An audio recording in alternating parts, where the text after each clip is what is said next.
kasih karunia dari Allah Bapa, anugerah Tuhan Yesus Kristus, dan Roh yang Kudus turunlah atas saudara semua.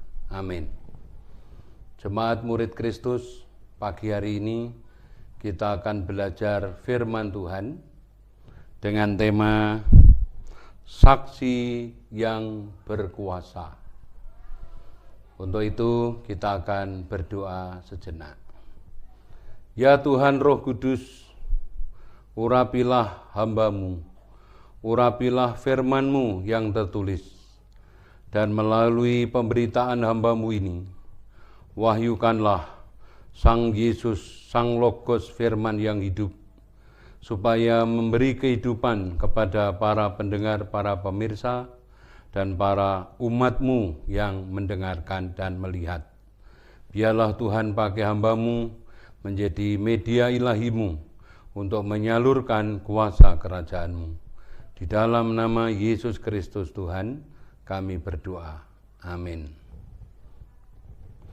Jemaat murid Kristus, Kisah Para Rasul 1 ayat 8.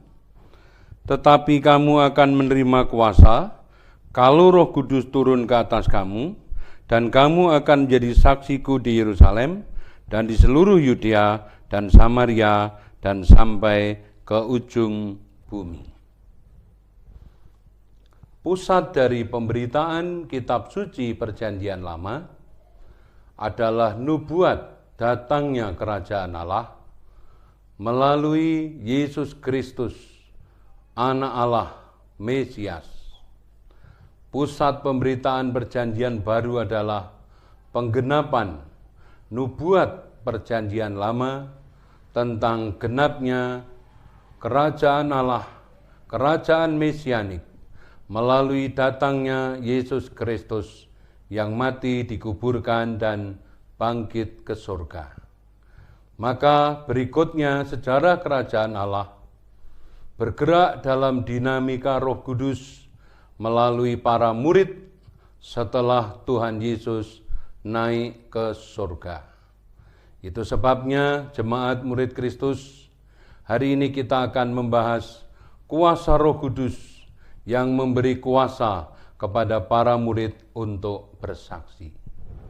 Roh Kudus, roh dari Bapa, roh kebenaran Yesus Kristus, setelah Tuhan Yesus naik ke surga, dicurahkan lebih spektakuler dari sebelumnya.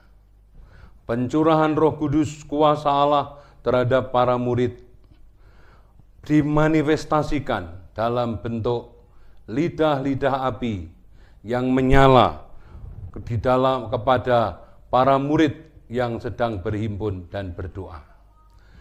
Manifestasi Roh Kudus juga dalam bentuk tiupan angin yang kencang.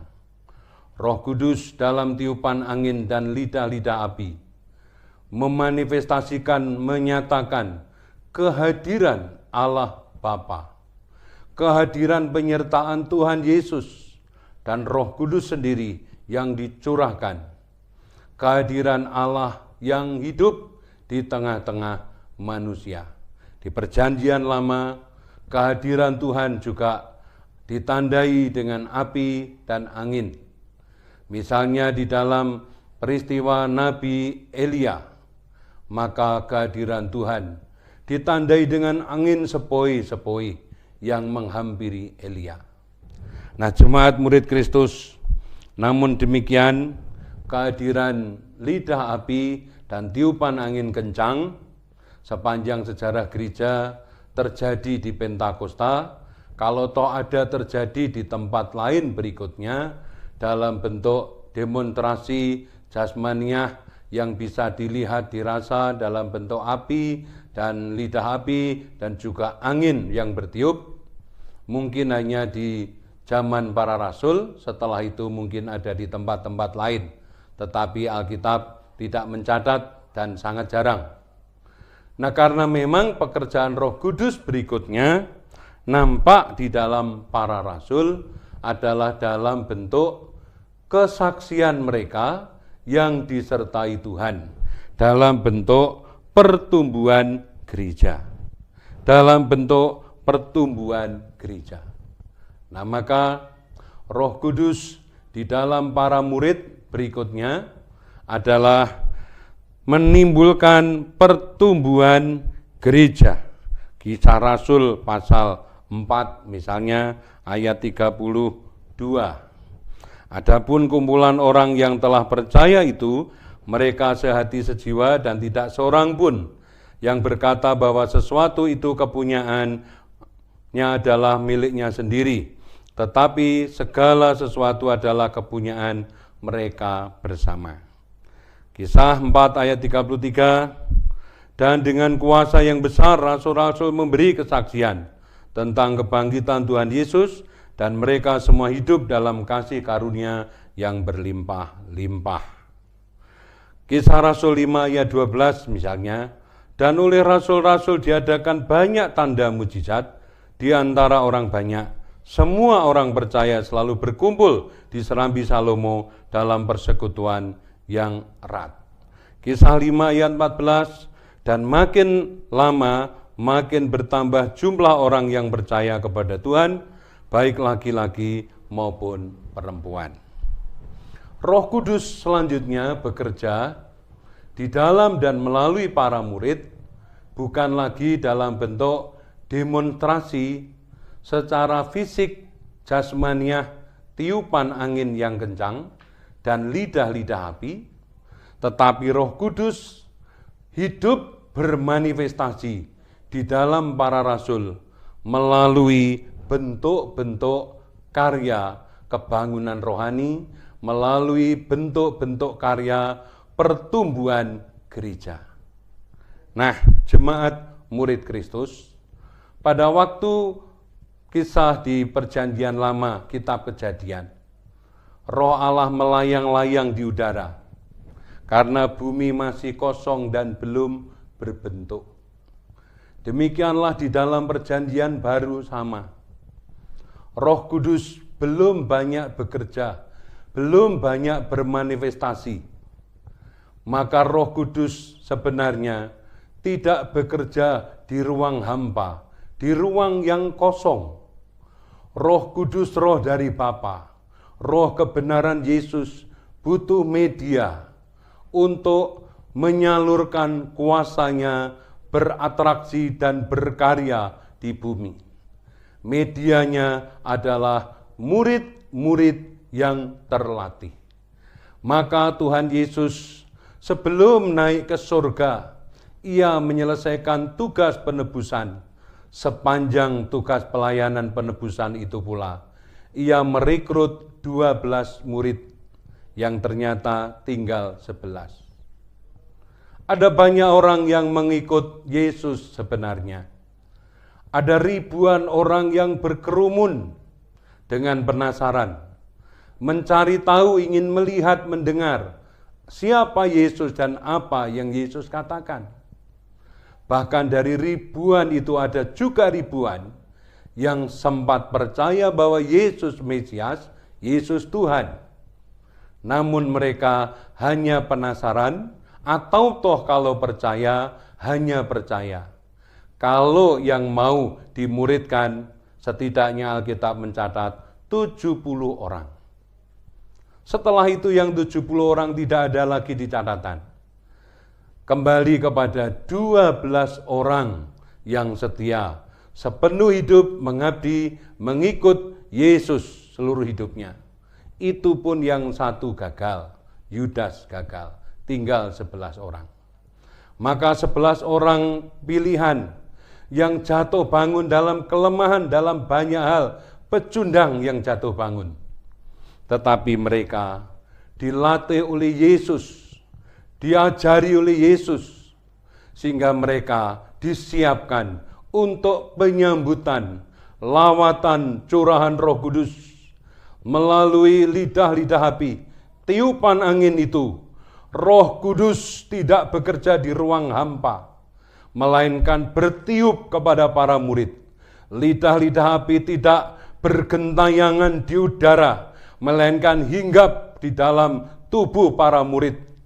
Dan itu menjadi media penting Roh Kudus.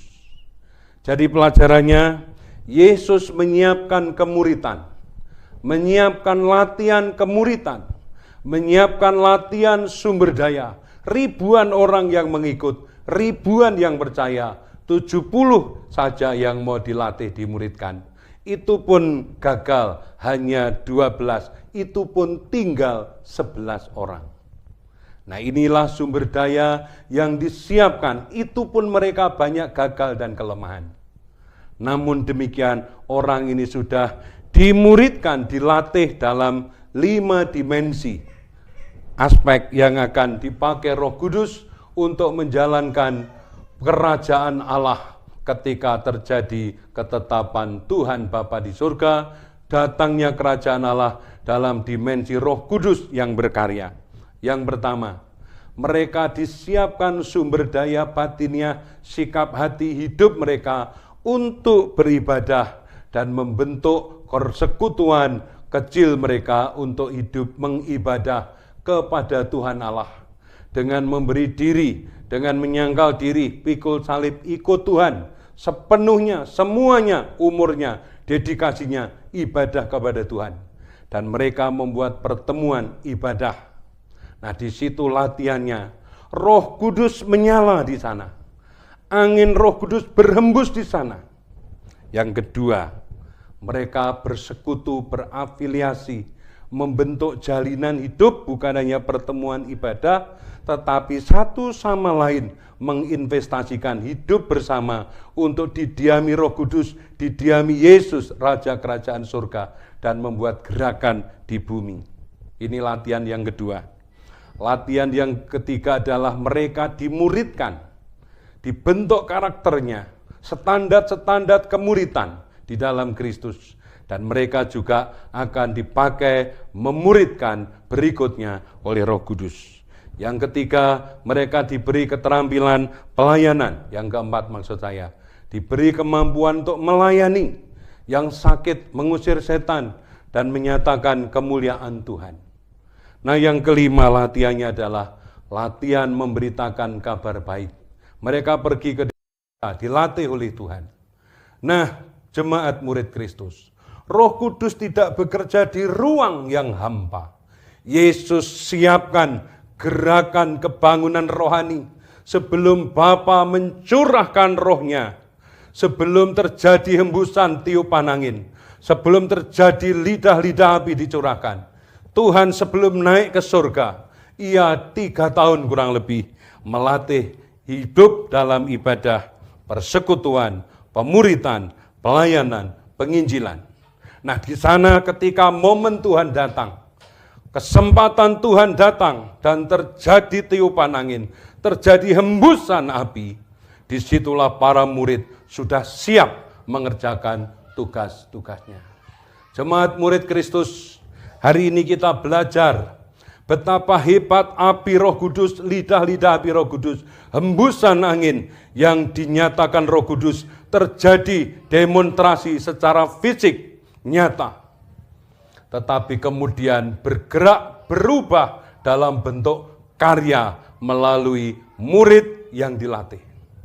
Saudara harus rela dilatih, dibentuk oleh gereja, oleh persekutuan tubuh Kristus, oleh pengajaran, supaya saudara hidup dalam ibadah, dalam persekutuan, pemuritan, pelayanan, penginjilan. Maka dalam karyamu, dalam kerjamu, dalam hadirmu, dalam hidupmu, keberadaanmu, bahkan kelemahan kita, saya, saudara, sebagaimana para murid yang didiami Roh Kudus, didiami api Allah, hembusan angin Allah, maka kita akan mendampakkan Injil ke seluruh dunia, sehingga menghasilkan jiwa-jiwa, tuaian jiwa-jiwa, menghasilkan pertobatan. Bisa bersifat massal besar seperti Petrus, itu butuh kesiapan yang luar biasa. Tetapi kalau toh tidak, kita mulai dari keluarga kita. 1-2 orang di sekitar kita yang dihembusi oleh angin Roh Kudus, dihembusi oleh api, lidah-lidah api. Boleh karena pelayanan kita yang dilatih, yang diberkati oleh Tuhan. Jemaat murid Kristus, sampai di sini pemberitaan firman Tuhan. Kiranya Roh Kudus membakar hidupmu untuk mau dilatih, dikembangkan talentamu, dan hidup melayani Tuhan, dan menjadi media Roh Kudus menjangkau dunia ini melalui hidup kita yang terbatas. Amin. Mari kita berdoa. Ya Roh Kudus, hamba berdoa, curahkanlah hembusan anginmu, hembusan api lidah-lidah apimu kepada semua pendengar pemirsa, kepada semua jemaat murid Kristus. Dan biarlah melalui hidupnya yang dilatih, dikembangkan, Tuhan karya hidupnya, keberadaan hidupnya, media hidup ini dipakai Roh Kudus menjangkau dunia ini bagi kerajaan Tuhan. Dalam nama Yesus kami berdoa. Amin.